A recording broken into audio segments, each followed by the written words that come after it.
Kwa majina naitwa Maria Omange, ni mkazi wa jiji la Arusha. Elimu nilionayo ni ngazi ya degree ya ualimu. Nimesoma katika chuo cha Katoliki Mwenge, kipo mkoa wa Kilimanjaro. Namshukuru Mungu na pia mkuu wa mkoa wa Arusha, Mheshimiwa Paul Makonda, kwa kutoa hii fursa kwa sisi vijana ambao tuko mtaani tu, hatuna shughuli zingine za kufanya, na ambao tuliopata tuna elimu za ngazi za juu na hatuna ajira. Ametoa hizi fursa za kwenda VETA. Mimi binafsi yangu imekuwa kama ni chachu. Kulikuwa kuna ugumu kiasi gani kuchukua hatua mpaka kujiunga na VETA? Hali una elimu kubwa. Mwanzo nilikuwa nasema hivi, mimi kweli nishapata hii elimu hapa, hii elimu ndio nayo tena nirudi tena chuoni tena niende kusoma tena darasani. Mwanzo kwangu ilikuwa ni ngumu sana, lakini nilikuwa na mashaka, lakini baada kupitia changamoto nyingi mtaani, nikaona tu ni bora niongeze ujuzi mwingine wa ufundi mabomba. Nikipata huo ujuzi najua utanisaidia mimi kama mtoto wa kike kujikwamua kimaisha na kulea ndugu zangu na kuwasaidia watoto wa kike wenzangu ambao wako mtaani wanaishi katika mazingira magumu. Umemaliza chuo mwaka gani? Nimemaliza chuo mwaka 2022.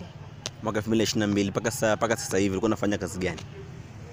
Mwanzo nilikuwa najitolea, lakini baada ya kuona malipo sehemu nilikuwa nazijitolea malipo hayako vizuri, nikaamua kuacha.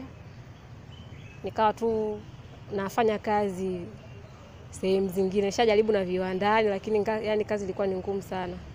Kwa hiyo nikaamua nikaacha. Baadaye nikawa najishughulisha tu na kupika bites mtaani nauza basi. Kwa ni hasa sana. Na sasa hivi nataka kusomea kitu gani? Sasa hivi nataka nisomee ufundi mabomba. Kwa nini ufundi mabomba? Nimeanza ufundi mabomba kwa sababu huo ni ujuzi ambao utakuwa ni endelevu kwenye maisha yangu. Licha ya kuajiliwa tu kwenye sekta binafsi au serikalini, mimi mwenyewe na uwezo wa kujiajiri na kujiajiri huko kwa kutengeneza au mabomba huko majumbani, na pia naweza mimi mwenyewe kufungua hata duka la kuuza spare za vifaa vya mabomba. Walimu unaweza kujiajiri? Walimu unaweza kujiajiri, ila changamoto ni tuseme ni mtaji.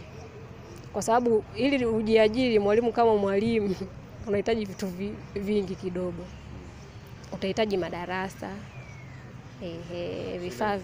vifaa vingine vya kufundishia. Yawezekana ikawa ni hata tuition, lakini inahitaji, kwa sababu mimi ni mwalimu wa masomo mawili.